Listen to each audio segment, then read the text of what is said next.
không ta gian qua mía na lên kỳ là kia lấy về thêm đại đam na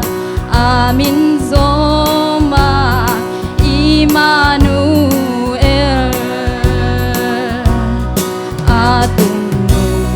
atung nung kun nung bên mang chu phi nhảy lệ ya cũng khoa in nộp bom hen hallelujah amen in sim mo huai ma lê lấy tung lê van mang bên hi lê luôn mang tên đâu mà lê u agam hong ra xem đi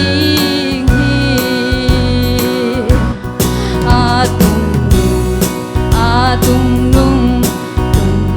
bên mang chu phi nhảy lệ ya cũng khoa in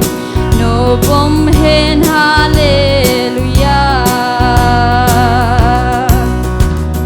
bằng quay cồn mung ban hồng thâu un xem qua lê phai phu lem qua in tung nung pena chu pi heno ti in agi zai oi pi ni atung nung bên mang chu pi nhảy lệ ya cũng khoa in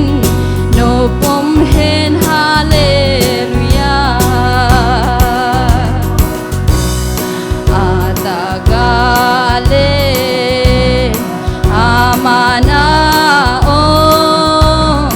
lấy về thêm lệ thằng bana nung sung dong kong na hol lê hang cô đăng băng mà ngài nó lô đi atung nung bên mang chu pi nhảy lệ ya cũng khoa in nộp bom hen hallelujah lung đam na ni thu pi hong tang gian qua mía na lên kỳ là kia lấy về thêm đại đam mang amin zo